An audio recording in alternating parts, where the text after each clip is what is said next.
இன்னைக்கு நம்ம ஒரு முக்கியமான ஒரு வீடியோ பார்க்க போறோம். என்ன அப்படின்னா, மாம்சத்தின் கிரியைகள் வந்து ஒரு ஆவிக்குரிய மனுஷனுக்கு எந்த அளவுக்கு பாதிப்பை ஏற்படுத்தும் அப்படின்ற பத்தி இந்த வீடியோ நம்ம விரிவா பார்க்கலாம்.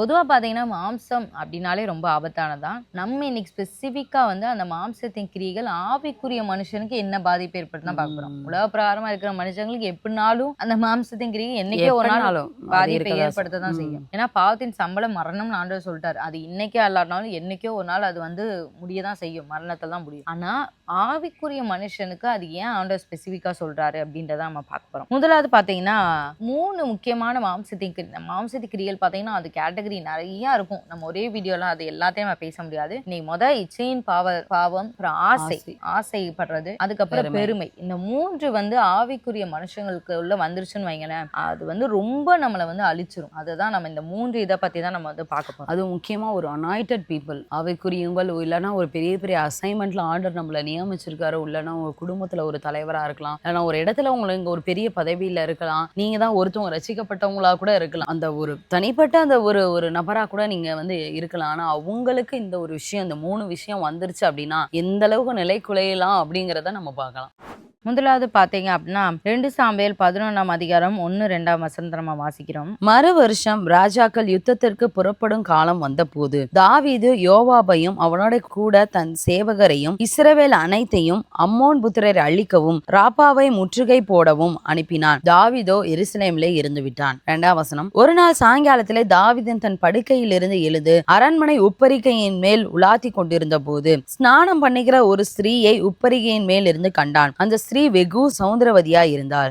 நம்ம பாக்குறோம், தாவீது ராஜாக்கு வந்து ஆண்டவர் வந்து ஒரு யுத்தத்துக்குரிய அபிஷேகத்தை வந்து ஆண்டவர் கொடுத்திருந்தார். அவர் சும்மா ராஜா ஆகிறதுக்கு முன்னாடியே சும்மா கூட யுத்தத்துக்கு போயிட்டு வருவாரு. அந்த நாட்டு இதெல்லாம் ஜெயிச்சுட்டு கொள்ளை பொருள் எல்லாம் அள்ளிட்டு வருவாரு. யாருக்காவது யுத்தத்துக்கு போக ஹெல்ப் பண்ணுவாரு. நிறைய விஷயம் அவருக்கு வந்து அது வந்து கை வந்த கலைன்னு சொல்லுவாங்க பாத்தீங்களா, அந்த மாதிரி ஒரு கலை அது. ஆனா அவருக்கு ஒரு தொழில். ஆமா, ரொம்ப இப்ப இல்ல, அவர் ஆடு மாடு மேய்க்கும் போதே பாருங்களேன், அது சிங்கம் கரடி இதெல்லாம் வந்து எவ்வளவு இது ஃபேஸ் பண்ணியிருக்காருன்னு. அவருக்கு அது வந்து ரொம்ப பெரிய விஷயமே கிடையாது, யுத்தத்துக்கு போறது வரதுலாம். ஆனா அவர் வந்து ஒரு முறை என்ன பண்ணாருன்னா, எல்லாரையும் அனுப்பிட்டு இவர் மட்டும் யுத்தத்துக்கு போகாம வந்து இருக்கிறாரு. இவர் கொடுக்கப்பட்ட அசைன்மெண்ட் என்னது, இவர் கொடுக்கப்பட்ட அசைன்மெண்டே வந்து யுத்தம் பண்றதுதான். அதுலயும் அது யுத்தம் காலத்துல வேற இருக்கிறாரு. அப்ப இவர் கண்டிப்பா அந்த அசைன்மெண்ட்டுக்கு போயிருக்கணும். ஆனா போகாததுனால பிசாசு வந்து அங்கதான் ஒரு ட்ராப் வைக்கிது. இப்ப நமக்கு ஆண்டோட ஒரு ஆவிக்குரிய மனுஷனா நம்ம எப்பப்பெல்லாம் நம்ம அசைன்மெண்ட்ல இருந்து விலகுறோமோ அப்பப்பெல்லாம் நமக்கு அங்க ஒரு கண்ணி விரிச்சிருக்கு, அந்த கண்ணில விழுக போறோம் அப்படின்னு வந்து அர்த்தம். நீங்க இன்னைக்கு வந்து சபையில உங்களுக்கு ஒரு அசைன்மெண்ட் கொடுத்துருக்கலாம், இல்ல ஆண்டவர் வந்து உங்களுக்குன்னு ஒரு அசைன்மெண்ட், நீ இந்த ஜனங்களை ரட்சிக்கணும், நீ உங்களுக்காக ஜெபிக்கணும், நீ உங்களுக்காக வந்து உதவி செய்யணும், ஏதோ ஒன்னு ப்ராப்பரான ஒரு அசைன்மெண்ட் கொடுத்துட்டான்னு வைங்களேன், நம்ம ஃபோக்கஸ் வந்து எப்பயுமே அதுலதான் இருக்கும். நம்ம என்னைக்காவது ஒரு நாள் அப்படியே சோர்வா இருந்துட்டு நம்ம அந்த ஃபோக்கஸ் விட்டு விலகுறோம்னு வைங்களேன், அன்னைக்கு அவர் எதுக்காக அவர் போகலன்றது பைபிள்ல இல்ல, ஆனா அவர் போகாம இருக்காது, அது மட்டும் தான் இருக்கு. ஒருவேளை அவருக்கே சலிச்சிருச்சா இல்ல யுத்தங்கள் என்னன்றது தெரியல, ஆனா அவர் வந்து எல்லாத்தையும் அனுப்பிவிட்டுருக்காரு பாருங்களேன்.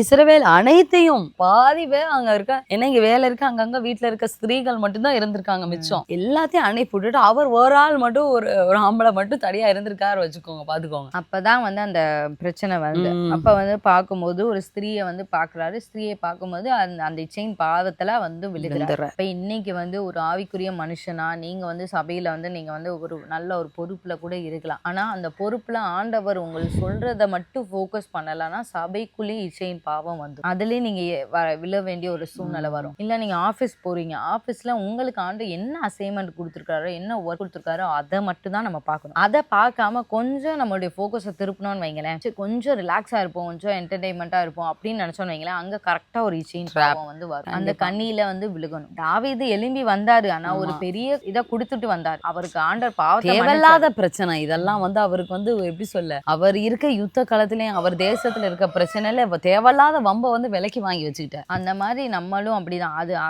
அன்னைக்கு அவர் வந்துட்டாரு. ஆனா ஒரு சில பேர் இன்னைக்கு வராம கூட இருக்காங்க. இன்னைக்கு இச்சையின் பாவத்துல விழுந்து அதுல இருந்து எப்படி வெளியே வர்றது அப்படின்னு தெரியாம அன்றைக்கு இருந்த ஃபேமிலி லைஃப் ஸ்டைல் வந்து வேற. அன்னைக்கு வந்து ஒருத்தரே 2-3 மனைவிகளை வச்சுக்குவாங்க. சோ அந்த லைஃப் ஸ்டைல் வந்து வேற. ஆனா இன்னைக்கு வந்து அப்படி கிடையாது. ஆண்டவர் சொல்றாரு ஒருத்தவங்களுக்கு ஒண்ணுதான் அப்படின்னு சொல்லிட்டாரு. அதே மாதிரி நீங்க வந்து இச்சையான இதோட பார்க்க கூட கூடாது, அதுவே உங்களுக்கு வந்து பெரிய தப்புன்னு சொல்லிட்டாரு. அப்ப இன்னைக்கு நீங்க புதிய ஏற்பாட்டு காலத்துல எல்லாம் அந்த மாதிரி தப்பு செஞ்சீங்கன்னா மொத்த குடும்பமே போயிடும். அந்த மாதிரி அன்னைக்கு அவர் வந்து பழைய ஏற்பாட்டு காலத்துல இருந்தனாலே என்னமோ அந்த ஃபேமிலியாச்சும் அட்லீஸ்ட் உடையாம இருந்துருச்சு. அவர் ஆல்ரெடி ஒரு ராஜாவா இருந்தாரு. ராஜானாலே நிறைய மனைவிகள் இருப்பாங்க, அதனால பரவாயில்ல. ஆனா இன்றைக்கு நம்ம அந்த மாதிரி தப்புல விழுந்துட்டோம்னு வைங்களேன், அந்த நேம் டேமேஜ் ஆயிரும், ஃபேமிலி டேமேஜ் ஆயிரும். அதனால வர்ற இழப்புகள் ரொம்ப கண்டிப்பா அந்த இச்சையின் பாவத்தினால வர இழப்புகள் அன்றைக்கும் இன்னைக்கும் இருந்தாலும் இச்சை வந்து இச்சை தான். அது பாவம் வந்து அந்த பாவம் தான், எல்லாருக்கும் அது வந்து வர்றதுதான். ஸோ அப்படிங்கும்போது நம்ம அதுல விழுந்துராம நம்ம பார்த்துக்கணும். முக்கியமா ஆர்டர் நமக்கு கொடுத்த அசைன்மெண்ட்ல இது முக்கியமா ஆர்டர் ஆவிக்குரிய பிள்ளைங்களுக்கு வருகிறதான இந்த அசைன்மெண்ட்ல நம்ம செதறிட்டோம், கொஞ்சம் நம்ம விலகிட்டோம் அப்படின்னாலே இந்த ட்ராப் வந்து இருக்குதான் செய்யும். நம்ம சிம்சோன் எடுத்துக்கிட்டோம்னா அவரும் அதே மாதிரி தான். அவர்லாம் கடைசி நுனி பாயிண்ட்ல தான் வந்தாரு. ஆனா அவருடைய உயிர் ஜீவனும் போயிடுச்சு. ஆமா, அவர் தாவீது ராஜாவுக்காக ஜீவன் போல அவருடைய இதுல வந்து அதுக்கடுத்து ரொம்ப நாள் அவர் இருந்திருக்காருன்னு வச்சுக்கோங்க. ஆனா சிம்சோன் வந்து ரொம்ப அதிகம், அவர்லாம் ரொம்ப ஆண்டவர் வந்து எச்சரிச்சு ரொம்ப இது பண்ணனால அவருடைய வாழ்க்கையெல்லாம் பார்த்தோம்னா ரொம்ப இதா போயிடுச்சு. அவருக்குன்னு வைத்திருக்க தரிசனம் வந்து ரொம்ப அவருடைய உயிரையே கொடுத்துதான் அந்த இதை வந்து இது பண்ண நிறைவேற்றின மாதிரி ஆயிடுச்சு. இல்ல அப்படின்னா அவர்லாம் உண்மையாலுமே அவருக்கு இருக்க ஆண்டவர் அவர் கொடுத்திருந்த வல்லமைக்கு 2 நிமிஷம் தான் அந்த பெலிசியர்ன்ட்டு இந்நேரம் நியாயாதிபதியா நியாயஸ்தானத்துல அழகா உட்காந்து அவர் பல வருஷம் அவர் ஆண்டிருக்கலாம். பல வருஷம் நல்லா நியாயம் தீர்த்து நல்லா அந்த இஸ்ரேல் ஜனங்களை வந்து நல்லா மாத்தி இருந்திருக்கலாம். ஆனா அவருடைய முடிவு வந்து ரொம்ப ஷார்ட்ல முடிஞ்சு ரொம்ப இதா முடிஞ்சிருச்சு. ஸோ நமக்கும் ஆண்டவர் வந்து ஒரு அசைன்மெண்ட் கொடுத்துருக்காரு அப்படின்னா நம்ம யாரும் வந்து அந்த திசை திரும்பி விலகிடக்கூடாது. அடுத்து 2வது நம்ம பார்த்தோம் அப்படின்னா வந்து ஆசை அப்படிங்கிறத விட கொஞ்சம் பேராசைன்னே நம்ம வச்சுக்கலாம்.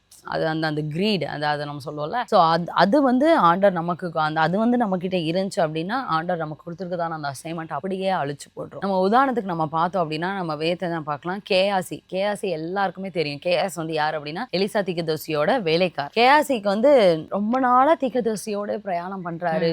அவருடைய அசைன்மெண்ட்ல இருந்து எல்லாமே அவருக்கு தெரியும். தீர்க்கதரிசியால என்னென்ன பண்ண முடியும், ஆண்டவருடைய மகிமையெல்லாம் என்ன, அவர் தத்ரூபமா ஆண்டவருடைய மகிமையெல்லாம் பார்த்திருக்காரு, எல்லாமே பண்ணி இருக்காரு. ஆனாலும் அவருக்கு பாத்தீங்கன்னா அந்த ஒரு ஆசை. நம்ம நாகமான் வந்து குணமாகிட்டு நிறைய பொண்ணு அது இது நிறைய கொடுக்குறாரு. நம்ம அந்த ராஜாக்கள் நம்ம படிச்சு பார்த்தோம்னா தெரியும். 2 ராஜாக்கள் 5:20 இருக்கு. தேவனுடைய மனுஷனாகிய எலிசாவின் வேலைக்காரன் கேயாசி என்பவன் அந்த சீரியனாகிய நாகமான் கொண்டு வந்ததை என் ஆண்டவன் அவன் கையிலே வாங்காமல் அவனை விட்டுவிட்டார். நான் அவன் பிறகே ஓடி அவன் கையிலே ஏதாயிலும் வாங்குவேன் என்று கர்த்தருடைய ஜீவன் மேல் ஆணையிட்டு. இந்த இடத்துல பாத்தீங்க அப்படின்னா கேயாசி வந்து பாக்குறாரு, நாகமான்ட்ட பார்த்தானா எலிசா ஆக்சுவலி நாகமான பார்க்க கூட இல்லை. அந்த இடத்துல பார்த்தோம் அப்படின்னா அவர் என்ன ஆண்டவர் வந்து அவருக்கு என்ன இது சொல்லியிருந்தாருங்கன்னே தெரியல. ஆனாலும் இந்த இடத்துல வந்து அவர் வந்து நிறைய அவருக்கு குணமானதுக்கு அப்புறம் நாகமான் வந்து நிறைய ஆஃபரிங்லாம் கொடுக்குறாரு. பயங்கர ஆஃபரிங்லாம் கொடுத்தோன்னே எலிசான்னு சொல்றாரு, ஏப்பா இதெல்லாம் எனக்கு வேண்டாம், நீ தூக்கிட்டு போ, ஒன்றும் பிரச்சனை இல்லப்பா அப்படின்னா. ஆனால் இவரும் கெஞ்சி பாக்குறாரு, இல்லை வேண்டான்னொன்னே இவரும் போயிட்டார். நாகமான் போட்டோன்னே இந்த கேயாசி அந்த டக்குன்னு அவ்வளோ நாள் நல்லா இருந்த ஒரு மனுஷன் டக்குன்னு பாருங்களேன் அவருடைய அசைன்மெண்ட் அந்த இடத்துல மாறி அந்த கவனம் வந்து எதுல போயிருச்சு அப்படின்னா அந்த அவர் கொண்டு அந்த காணிக்கைகள் மேல அந்த கவனம் போனோன்னே இவ்வளவு காணிக்கை இந்த ஒரு மனுஷன் வந்து வாங்காம விட்டுட்டாரேப்பா, நான் எப்படியாச்சும் அதுல கொஞ்சமாச்சும் நான் வாங்குவேன் அப்படின்னு சொல்லிட்டு ஒருவேளை உண்மையாலுமே அந்த நேரம் வந்து எலிசா வந்து பணத்துக்கோ இல்ல கேயாசி ரொம்ப அவங்க எல்லாம் வந்து நாகமான் வச்சிருந்த பெரிய அளவுல வந்து அந்த எலிசா அந்த இடத்துல வாழ்ந்திருப்பாருன்னா இல்ல, அவருக்கு ஏதோ ஸ்பெசிபிக்கான ஒரு இன்ஸ்ட்ரக்ஷன் வாங்க கூடாது அப்படின்னு வேணா சொல்லிருக்கலாம். ஏன்னா அவர் வந்து வேற நாட்டுல இருந்து வந்தாரு, ஒருவேளை அந்த பணங்கள் வேண்டாம்னு ஆண்டவர் நினைச்சிருக்கலாம், ஏதோ நினைச்சாரா தெரியல. ஏன்னா அவங்க வந்து அந்த சைட்ல இருந்து விக்கிறாங்கல இருந்து வந்ததுதான். ஒருவேளை ஆண்டவர் என்னது எதுக்காக அதை வாங்க வேண்டாம்னு சொன்னாரு தெரியல. ஆனா அந்த கேயாசி வந்து மீறிட்டு போய் அங்க போய் நான் வாங்குவேன் அப்படின்னு சொல்லி நின்று வாங்கிட்டு வந்த உடனே அந்த கவனம் இது பண்ண உடனே ஆண்டவர் தான் வெளிப்படுத்தி கொடுத்து தீர்க்கதரிசிகளுக்கு ஆண்டவர் வெளிப்படுத்தி வாசல்ல வந்து நின்ன உடனே தீர்க்கதரிசி ஆனார். அவர் கேட்க உடனே அவர் சொல்றாரு, இல்ல நான் அப்படிலாம் ஒண்ணும் பண்ணல, நீ இது பண்ணலாமா அப்படின்னு சொல்லி கேட்டோன்னா ஒரு குஷ்டரோகம் வந்து. அதுக்கடுத்து அவர் வந்து அப்படியே அவங்க வந்து குஷ்டரோகம் பிடிச்ச அவங்க சந்ததி யாரும் வந்து அப்படியே போயிட்டாங்க. ஆண்டவர் வந்து கேயாசிக்கு எவ்வளவு பெரிய பொறுப்பு கொடுத்திருக்காரு பாருங்க. அதாவது கேஎஸ்சிக்கு வந்து ஒரு பெரிய அசைன்மெண்ட் என்னன்னா, அந்த ஊழியக்காரங்க பக்கத்துல சர்வ் பண்றதுதான் அவருடைய அசைன்மெண்ட். ஒரு பெரிய ஒரு ஊழியக்காரங்க இருக்காங்க, அவங்க கூடயே நீங்க இருக்கிறீங்கன்றக்காக ரொம்ப ஃபெமிலியர் ஆயிடக்கூடாது. ஓகே எலிசா என்ன அவருக்கு என்ன தெரியும், இவ்வளவு பெரிய பணத்தை வேணான்னு சொல்றாரு அப்படின்ற மாதிரி நினைக்க கூடாது. எலிசா தீர்க்கதரிசிக்கு ஆண்டவர் ஏதோ சொல்லியிருக்காரு. கண்டிப்பா இது நீங்க நினைக்கலாம், ஒருவேளை உங்க சர்ச்சில் உங்க பாஸ்டர் பக்கத்துலயே நீங்க ரொம்ப க்ளோஸா இருக்கலாம். ஒரு சின்ன பாஸ்டர் வந்து இதை செய்யாதப்பா அப்படின்னு சொல்லிட்டாங்க அப்படின்னா நான் ரீசனே உங்கள்கிட்ட சொல்லல, ஆனாலும் நீ இதை செய்யாத, இல்லாட்டினா இந்த இடத்துக்கு நீ போகாத, நீ இதை பண்ணாத, நீ இந்த நபர் கூட நீ இன்னும் க்ளோஸ் ஆகாத, ஏதோ ஒண்ணு சொல்றாங்கன்னு வைங்களேன். ஆனா நம்ம இவருக்கு என்ன தெரியும், இவங்க எல்லாம் எப்படி இருக்காங்க அப்படின்னு சொல்லி நம்ம மீறிட்டு போய் அதை செஞ்சுட்டோம்னு வைங்களேன், அதுதான் நமக்கு வரதான அந்த ட்ராப். எலிசாலாம் பிழைக்க தெரியாதவர் அப்படின்ற மாதிரி வந்து நினைச்சிட்டாரு அன்னைக்கு கேஆசி அப்படின்னு. நம்ம இன்னும் ஒரு சில பேர் என்ன செய்வாங்க அப்படின்னா, ஊழியக்காரங்க பக்கத்துல இருந்துட்டு அவங்களுடைய வரவுகள் எவ்வளோ, இது எவ்வளோ, அதெல்லாம் ரொம்ப வந்து கால்குலேட் பண்ணுவாங்க. அதாவது அவங்க வந்து உங்களை வந்து நியமிச்சு வரவு செலவு பார்க்க வச்சிருந்தாங்கன்னா ஓகே, அவங்க உங்களை நியமிக்கவே இல்லை, ஆனா சும்மா வந்து ஒரு சில பேர் கால்குலேட்டிவா பயங்கரமா இருப்பாங்க, இந்த ஊழியத்துக்கு இவ்வளோ வருது, ஆனா வரவு மட்டும் தான் பார்ப்பாங்களே தவிர அந்த ஊழியம் எவ்வளவு செலவு பண்றாங்க அப்படின்றத நிறைய பேர் வந்து பார்க்க மாட்டாங்க. ஸோ உள்ள வர்றதை தான் பார்ப்பாங்களே தவிர இங்க என்ன நடக்குதுன்றதை ஒரு சில பேர் சொல்ல மாட்டாங்க. இந்த ஊழியத்துக்கு இவ்வளோ வருது இதை வச்சு என்ன செய்யறாங்க அப்படின்றத தெரிவாங்க. ஆனா அவங்களுடைய செலவு கணக்கு என்ன அப்படின்றத நீங்க நல்லா பார்த்தாதான் உங்களுக்கு வந்து தெரியும். ஒண்ணு அது இல்ல, இன்கேஸ் அந்த ஊழியர் உண்மையாமே பண விஷயத்துல வந்து தவறாதான் இருக்கிறாரு அப்படின்ற மாதிரி உங்களுக்கு இதாச்சு அப்படின்னாலும் அதுல இருந்து நம்ம ஒரு பெர்சன்டேஜ் நம்ம எடுப்போம். அவரு நிறைய இது திருடுறாரு, நான் அதுல இருந்து கொஞ்சம் நான் எடுக்க போறேன். அவன் வந்து ஒரு சில பேர் சொல்லுவாங்கல்ல, எனக்கு மேல உள்ளவங்க வந்து 1,00,000 திருடுறாங்க, நான் 1000 திருடுறேன் அப்படின்னு. அந்த கான்செப்ட்லாம் வந்து நம்ம ஆண்டவருடைய பிள்ளைகள்கிட்ட இருக்கவே கூடாது. ஒரு வேளை அவங்களே நல்ல ஸ்தானத்துல இருக்க வேண்டிய அவங்களே அந்த மாதிரி தவறுகள் இருந்தா கூட அது வந்து நமக்கு பாவம் செய்யறதுக்கு நமக்கு ஆண்டவர் இடம் கொடுக்கல, அப்படிலாம் சொல்லல. ஓகே நீ அவன் செஞ்சனால நீ செஞ்சியோப்பா. ஆண்டவர் ஆதாம் ஏவாள்கிட்டே அதான் கேட்டாரு. ஆதாம்டி ஏவாள் சாப்பிட்டா சாப்பிட்டு போறான், நீ என்னத்துக்கு சாப்பிடுற? அந்த கான்செப்ட் வந்து அவ தான் கொடுத்தான்னு சொன்னதுக்காக ஆண்டவர் வந்து ஆதாமுக்கு ஏவாள் தான் கொடுத்தா ஆதாமுக்கு நம்ம தண்டனை கொடுக்க வேண்டாம்னு ஆண்டவர் சொன்னாரு. இல்ல, நமக்குன்னு ஆண்டவர் வந்து சுய அறிவு, சுய அசைன்மெண்ட், சுய இது எல்லாமே கொடுத்துருக்க, எல்லாமே ஆண்டவர் கொடுத்துரு. நன்மை தீமை அறியத்தக்க அறிவை வந்து மனிதர்களுக்கு ஆண்டவர் கொடுத்துருக்கு. அதனால இன்னைக்கு பணம்ன்றது எவ்வளவு பெரிய ஆவிக்குரிய மனுஷங்களா இருந்தாலும் அதுல விழ வேண்டிய கேஆசி பாருங்க, ஒரு அனாயிண்டடான ஒரு பர்சன் பக்கத்துல இருந்த ஒரு ஊழியக்காரரே விழுந்துட்டார். அந்த மாதிரி ஒரு விஷயம் எப்படி ஏசப்பா பக்கத்துல யூதாஸ் விழுந்த. இவருக்கு உண்மையாலுமே பண தேவை இருந்துச்சுன்னா எலிசாட்ட போய் ஐயா எனக்கு கொஞ்சம் இதா, அவரே அற்புதம் செஞ்சிருப்பாரு, அவரே ஜோம் பண்ணி இந்தாப்போ உனக்கு ஒரு பணப்பை வேணுமா.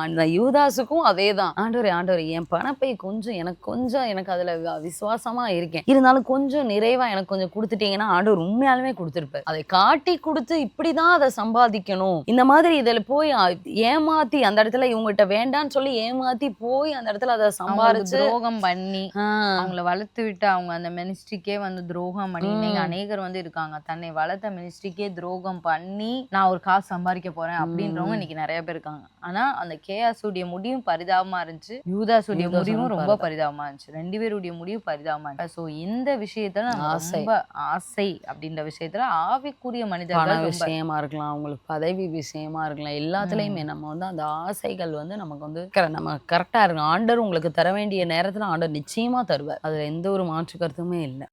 அடுத்து 3ஆவதா பார்த்தோம் அப்படின்னா ஆவிக்குரிய மனிதர்களே அதிகமா விழ வைக்கிறது எது அப்படின்னா பெருமை. இந்த பெருமை வந்து இது வந்து எப்படி வந்து இதாகும்னா, ஆவிக்குரிய மனுஷங்கள் ஒரு நல்லா தான் வந்து தாழ்மையா தான் அவங்களுடைய லைஃபை வந்து ஸ்டார்ட் பண்ணுவாங்க. ஆனா கொஞ்சம் ஆண்டவர் வந்து ஆண்டவருக்குள்ள அவங்க வளர வளர வளர, முக்கியமா இப்ப குடும்பங்கள்ல யாருமே அவங்க அளவுக்கு ஸ்பிரிச்சுவல் இல்லைன்னு வைங்களேன், அவங்களுக்குள்ள ஒரு ஆட்டோமேட்டிக்கா ஒரு பெருமையை பிசாசு வந்து கொடுத்துரும். இப்ப யாருமே உன் அளவுக்கு இல்ல, நீ தான் வந்து இதா இருக்க, நல்லா அந்த குடும்பத்துல அவங்க தான் ஜெபிக்கிறாங்கன்னு வைங்களேன். இப்ப ரட்சிக்கப்பட்ட அதுலயும் ஒரு ஆள் ரட்சிக்கப்பட்டிருந்தாலும் அவங்களுக்குள்ளே ஒரு சில பெருமை இருக்கு, இல்ல குடும்பமாவே ரட்சிக்கப்பட்டு பல வருஷமா கிறிஸ்தவங்களா இருந்தாலுமே அவங்களுக்குள்ளேயும் ஒரு பெருமை வந்து வந்துருது. நான் முன்னாடி விட நீ இப்ப நல்லா தான் இருக்க, உன்னைய மாதிரி யாருமே இல்ல. பிசாசு வந்து எப்பயுமே ஒரு விஷயத்த சொல்லுவோம், இந்த வார்த்தையை வந்து பிசாசு சொல்லிச்சு, இந்த வார்த்தை உங்க சிந்தனையில வந்தாலே அது பிசாசா சொல்லிச்சுன்னு. உன்னைய மாதிரி ஜெபிக்கிறவங்க இந்த உலகத்துல இல்ல, உன்னைய மாதிரி வேதத்தை அறிஞ்சவங்க இந்த உலகத்திலே இல்ல, உன்னைய மாதிரி சத்தியம் தெரிஞ்சவங்க இந்த உலகத்துல இல்லன்னு ஒரு சிந்தனை வந்துச்சுன்னா அது பிசாசு உங்களுக்கு கொடுக்குற ஒரு பெருமையான சிந்தனை. நீங்க வந்து அப்பவே நீங்க அதை கடிஞ்சு கொண்டு கொண்டோம். அப்பவே நீங்க கடிந்து கொண்டா மட்டும் தான் நீங்க அதுல இருந்து நீங்க வந்து விடுதலை ஆகும். ஏன்னா இதுக்கெல்லாம் ஆண்டவரே டைரக்டா எதிர்த்து நிக்கிறார். பாத்துக்கோங்க, இது இந்த ஒரு சுபாவம் வந்து இது மட்டும் நமக்கு வந்துருச்சு அப்படின்னா நமக்கு எதிரி வந்து நமக்கு பிசாசு கிடையாது, நமக்கு எதிரி ஆண்டவர் தான். ஆண்டவரே டைரக்டா நம்ம கிட்ட ஃபைட் பண்றதுக்கு நிப்பாரு. அப்ப பாத்துக்கோங்க, உலகத்தை படைத்த அவர்கிட்ட நம்ம எதிர்த்து நிக்க முடியுமா? இந்த பெருமையினால் நம்ம போய் அவரை வந்து நம்ம ஆசீர்வதிக்கிறதுக்கு தான் நம்ம வந்து நம்ம பிள்ளையா அணைக்கிறதுக்கு தான் நம்ம அவரை சம்பாதிக்கணும் இல்லையா? நம்மளை வந்து அவரை வந்து எதிர்த்து நிக்கிற அளவுக்கு நம்ம வந்து சம்பாதிச்சிடக்கூடாது. அவரை ஒரு எனிமியா நம்ம வந்து மாத்திரக்கூடாது. இப்ப ஆண்டவரே நமக்கு எனிமி ஆயிட்டான்னு வைங்களேன், யாராலையும் ஆட்டோமேட்டிக்கா வந்து எங்க போயிடறாங்கன்னா பிசாசுண்டி ராஜ்யத்துக்கு போயிடறாங்க. பிசாசுண்டி பிள்ளைகளாவே மாறிடுறாங்க. ஏன்னா பிசாசு வந்து பொய்களுக்கும் தகப்பனவன் தான், பெருமைக்கும் பெருமைனாதான் அவனா விழுந்தான். பெருமைக்கு தகப்பனும் அவன் தான். கண்டிப்பா. அப்ப இவங்க வந்து ஆட்டோமேட்டிக்கா பிசாசுண்டிய ஆளுகை கீழே போயிடறாங்க. இவங்களை அறியாமலே அநேகருக்கு வந்து அவங்க வந்து அந்த பிசாசுண்டிய பிடியில தான் இருக்காங்கன்றதே அநேகருக்கு தெரியாது. ஏன்னா அந்த பெருமை உள்ளவங்களுக்கு மட்டும் இவங்க பெருமையா தான் இருக்காங்கன்னு ஆண்டவர் சொல்றதுக்கே பெரிய நாட்கள் ஆகும், ரொம்ப நாட்கள் ஆகும். கண்டிப்பா. இந்த பெருமை வந்து சாதாரண ஒரு சில நேரம் பேச்சுல, நடக்கையில, ஒரு சில நேரம் அவங்க ரத்தத்திலே கூட அந்த பெருமை வந்து இருக்கலாம்.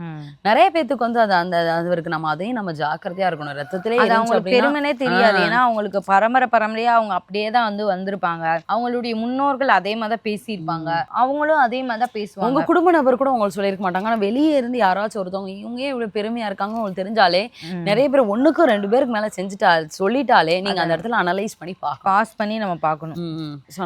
நம்ம பெருமையா தான் இருக்கோமோ, ஒரு வேளை நம்ம பெருமையா தான் இருக்கோமோ அப்படின்னு. ஏன்னா நீங்க உங்க ரத்தத்திலே ஊறுச்சுன்னு வைங்களேன், அது நமக்கு பெருமை தெரியாது. நடக்கையில் இதெல்லாம் வந்து ஒரு சில பேருக்கு அது தெரியவே தெரியாது. ஆனா இந்த சைட்ல இருந்து ஆப்போசிட் சைட்ல இருந்து பார்க்கும்போது மட்டும் தான் எந்த அளவுக்கு பெருமையா இருக்கணும். ஆண்டவர் வந்து உணர்த்தி கொடுக்கும்போது உங்களுக்கு யாராச்சும் இப்படி சொன்னான்னா மனுஷங்க வந்து சொல்லணுங்கிறக்கா சொல்ல, ஆண்டவரே இன்னைக்கு கூட நீங்க கேளுங்க, ஆண்டவரே ஒருவேளை இந்த 3 விஷயத்த நான் எதுலயாச்சும் இருந்தா எனக்கு இன்னைக்கு உணர்த்தி கொடுங்க. நான் ஏதோ ஒரு சம்பவம், நான் நடந்த சம்பவத்தை எனக்கு சொப்பனத்தின் மூலமா தரிசனத்தின் மூலம் எனக்கு விளக்கி கொடுங்க. இப்படி இந்த இடத்துல இந்த வார்த்தை வந்து நீ இப்படி பேசினா பெருமையா இருந்துச்சு, இதுதான் பெருமை நாங்க சொல்றோம் அப்படிங்கறத உணர்த்தி கொடுங்கன்னு கேளுங்க. நீங்க ஆண்டர்கிட்ட கேட்டா நிச்சயமா ஆண்டவர் தான் நமக்கு உணர்த்தி கொடுப்பார். இந்த வீடியோ உங்களுக்கு பிரயோஜனமா இருந்திருக்கும் அப்படின்னு நாங்க சுவாசிக்கிறோம். முக்கியமா ஆண்டவர் அறிந்த ஆவிக்குரியவர்கள், ஆண்டவர் உங்களுக்கு அசைன்மெண்ட் கொடுத்திருக்கதான, ஆண்டவருக்கா ஏதாவது செய்யணும்னு நினைக்கிறதான, அபிஷேகம் பெற்றிருக்கதான இவங்களுக்கு இந்த 3 விஷயம் இருக்கவே கூடாது. ஸோ இந்த 3 விஷயத்தை நீங்க ஜாக்கிரதையா இருங்க. இல்லை அப்படின்னா நம்மளுடைய ஆசீர்வாதம், நம்மளுடைய அசைன்மெண்ட், நம்ம அனாயிட்டிங் எல்லாத்தையுமே டெஸ்ட்ராய் பண்ணிடும். ஸோ நீங்க ஜாக்கிரதையா இருங்க. நிச்சயமா இந்த வீடியோ நீங்க அநேகருக்கு ஷேர் பண்ணுங்க. இந்த சத்தியம் தெரியாதவங்க பிரயோஜனமா இருக்கு. மீண்டும் அடுத்த ஒரு வீடியோவில் உங்களை சந்திக்கிறோம். கர்த்தர் உங்களை ஆசீர்வதிப்பாராக.